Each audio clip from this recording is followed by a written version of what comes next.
Are you looking at your book and wondering why you're working so hard on it but nothing seems to get done? Or you spent a lot of time working on one aspect of it and it's just not really working for your book? Well, I'd like to help you with your situation. My name is Kara Brown. I'm an urban fantasy author, and I am also a project manager for various individuals that I do for freelance. And I want to talk to you about the difference between being busy and being productive. I am recovering from a cold right now, so I do appreciate your understanding at dealing with my congested self at the present moment.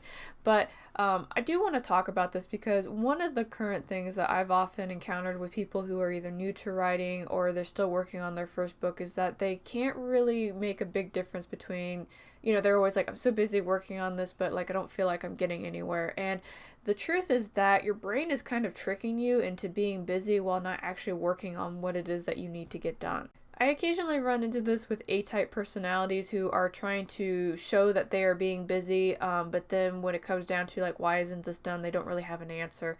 And the reason I'm saying that your brain is tricking you is because as a creature, you are naturally prone to doing what gives you a dopamine fix. You want to accomplish something, you want to see something to an end, and so occasionally instead of working and completing the thing that you need to do, your brain will take a side trip onto making probably a checklist or maybe a spreadsheet of some kind. I am guilty of that, in order so that way you can look at it and be like, yeah, I did that, but I didn't do that. And I think a really good example that a lot of us can relate to when it comes to being busy but not productive is actually house cleaning. And what I mean by that is you get up and you're kind of like, oh, I need to wash the dishes. So you go into the kitchen and you start to wash the dishes, but while you're in the kitchen, you see that the countertops are dirty. So you stop washing the dishes to go and clean the countertop. Halfway through cleaning the countertop, you realize that there's something wrong with the way that the bowls are arranged in the cupboard. So you've half wiped down the countertop, you start rearranging the bowls. And while you're rearranging the bowls, you're kind of like, oh, wait, this belongs in the craft room. And so you go and to the craft room and you see that that's its own kind of entity. And then you spend an hour in there. And so far what you've done is you have half washed dishes, you've got a half clean countertop, you've got semi rearranged bowls, and you've walked into the nest. So you've started a bunch of things, but you didn't finish. That's being busy. Definitely not being productive. So some of you may be saying, well, how does this pertain to my life as a writer? Well, I've seen this a lot of times where somebody should be working on their book, but then they decide like, no, I need to go find the right aesthetics so that way I can, pimp it out later for marketing. Or they'll be kind of like, well, I need to make a spreadsheet with like all my characters and all these details about them that I'm not actually going to refer to later. Or, it's like, I need to go spend hours of researching this one fact that I'm actually really confident about, but just in case, blah, blah, blah. If it's something that you can do after you finish the first draft, do it then. But don't stop writing just so that way you can go and do these other things. And again, like I said earlier, this is actually your brain tricking you so that way it can feel like it's accomplishing something even though you're not working on your main objective. A good example that I have is that I'm very notorious for making spreadsheets for everything. In fact, I have a shirt about it. Right there. Okay, so minor promo right there. But I am very notorious for making spreadsheets for everything because I like to see things from a bird's eye view. But the thing that I have come to understand is that even though I make spreadsheets for my stories, I don't end up using them, right? I don't use them very often. Like for Queen of Swords and Silence, which is my big book series that I'm still working on right now, I went and made a bird's eye view character sheet of tracking all my characters and what they're doing in all the books. And you know how many times I've looked at it since I made it? I haven't. The hour that I spent making that spreadsheet, I could have spent that hour actually writing words, right? So it's one of those things where you actually kind of have to look at yourself, your process, and be brutally honest with yourselves. Occasionally, some of the people who work with me over at Mad Raptor, I'll see that they're doing it, and I just kind of give them like a subtle tap on the shoulder. I'm like, hey, I appreciate that you're going through the extra effort. However, that's not accomplishing what we're working on right now. You can do that later, right? If it's something that you feel like you're going to need later on down the road, then that's cool. But at the present moment, if it's not serving you a main boon at the time, like, don't do it. Just cut it. Things that I find to be a big time waster when it comes to people that are working on their first draft, and this is when you're supposed to be writing and then you're deviating to go do something else. I want to really caveat that. If these are things that you want to get done before you start writing, okay, cool. If that gets you in the mood, good for you.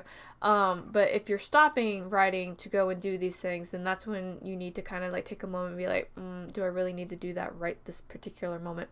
I find expanded character sheets to be a very big glorious waste of time.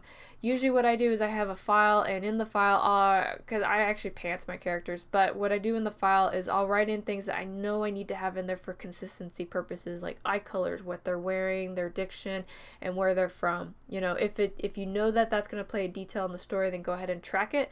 But I don't spend hours on hours answering 365 questions about my character, like what their favorite color is, and, you know, what they like to do on slow, lazy days, and, you know, what kind of video games did they play when they're needing a break from life. Like, if it, like, again, I find those to be huge waste of times. I put in the essential stuff, and then if it's something that I feel is going to be relevant to the story later, then cool.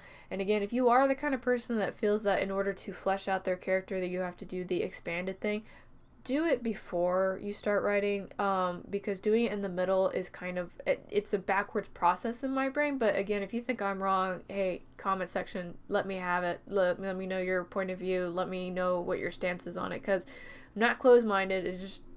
I just don't see the point of doing it in the middle of writing.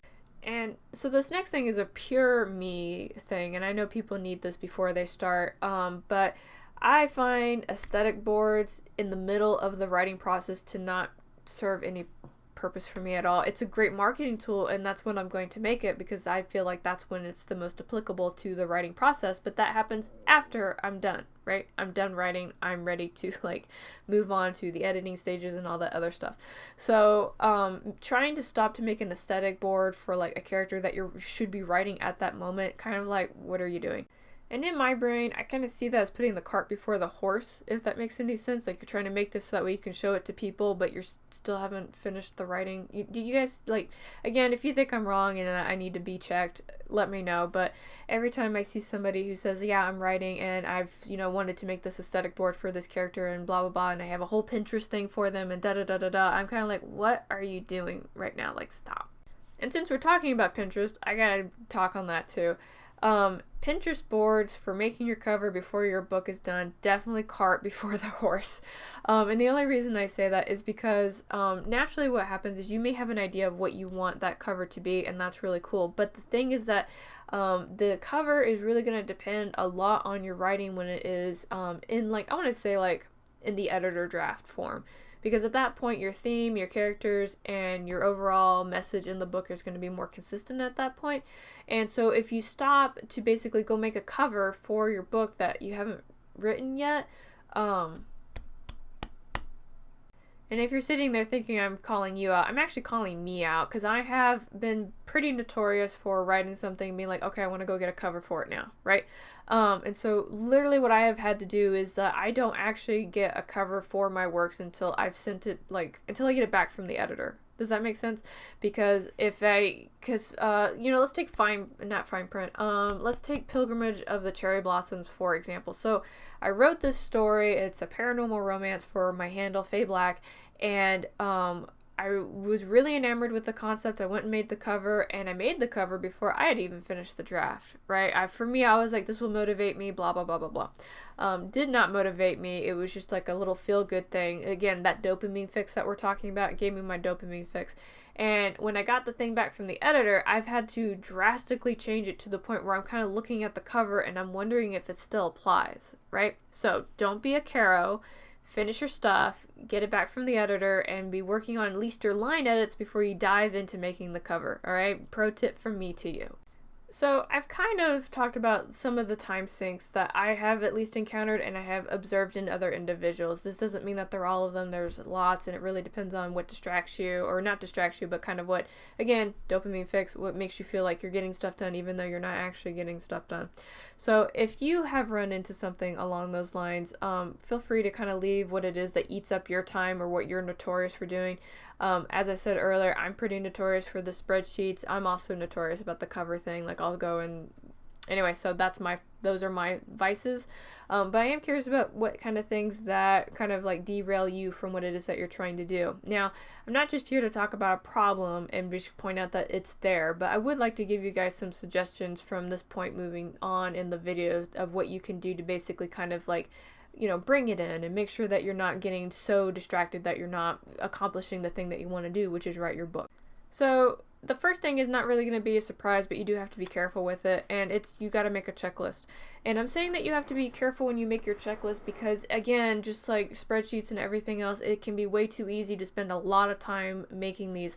My golden rule of thumb is if it takes you longer than 5 minutes to make it, then you're probably spending too long on it. And the easiest thing that you can do, especially when you're talking about working on a project, is, first off, if you don't have a designated place and time to write, maybe think about that, but not the video for that. But one thing that you can do when you are making whatever checklist it is for your writing is just think about what you're going to write that day. Even if you're a pantser, say something like, I'm going to write this scene today, right? Just something simple like that. Or I'm going to flesh out this conversation between these two characters, just kind of narrow it down. And the reason I'm saying to make a checklist and to be that detailed is because, one, checklists do give you, again, that little happy fix, like, oh, I did the thing and I feel really good about it. It's also a measure of what work you've actually completed, which is something that people do need. And the other reason about keeping it detailed is that it helps your brain kind of center on a focus point. Because if you leave it open-ended, like today I'll write chapter 4. Okay, well, what about chapter 4? Is there a fight scene in chapter 4? Is there like a betrayal? Is there a fight? Like what, what's going on in chapter 4 that you want to write? One example, for example, 10 of Brownies, there's a chapter that I actually need to write after I get done recording this video. And I'm not going to be like, I'm going to write chapter 5. No, what I'm going to do is I'm going to write about the confrontation between Ghost and Snowdrop, right? So it kind of, it brings it more in, it gives your attention somewhere to go, but it's not so detailed that if you're a pantser, you're going to be like, no, restrictions and stuff, and I don't like it. And again, I do want to say again, be careful with how detailed you make these checklists. I mean, like, I'm not really one to talk, but I definitely have, some expanded things that I have to track.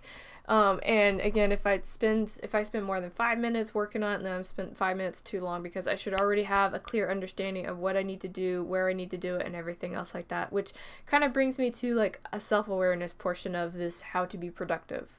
So the downside when we're talking about anything that involves productivity is that it's usually spoken in an umbrella sense. People are like, in order for you to be more productive, you need to try and do these things, where individuals don't actually understand you and your motivations and what works for you a lot of the times. And we watch these videos and we think, okay, I'm going to apply this tactic and it's going to work and I'm going to be way more productive and then I'll be like a best-selling author. Like sometimes that's where our brain takes those leaps at. But it's really important that as you're sitting down trying to figure out how you're going to complete whatever it is that you're going to do, that you have a very firm understanding of yourself, your limitations, and what works for you. All right, I preach about this a lot, but I am a very high energy person, for example. I know that within a day I'm going to complete like 9 tasks that I have set out for myself. These 9 tasks, if I give them to somebody else, may make somebody's head explode. Right? Because that's not where their energy level is, that's not where their ability level is, and that's not where their habits are. And habit is a really big one. I talk about habits a lot.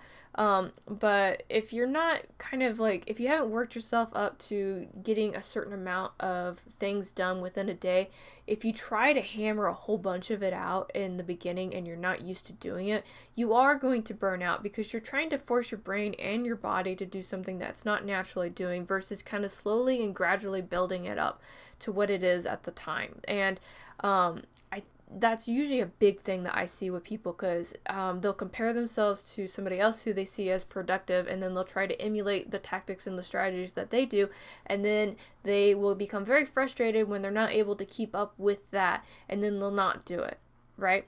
So I don't want you, wonderful viewer, to actually experience that. So before you kind of dive into like a whole bunch of things trying to apply it to your life, just do take a moment to ask yourself realistically, what is it that I can do? What do I want to do? And what would need to change for me to get from here to there? A non-writing example that I can go ahead and talk about is that I actually want to be able to run 7 miles, consistently, right? I know that at my present point, I can run 5 miles. I can do that, or my present abilities, I can't run at all because I can't breathe. But when I'm not sick, I can run 5 miles, and I am pretty okay with that distance and the time it takes me to do it.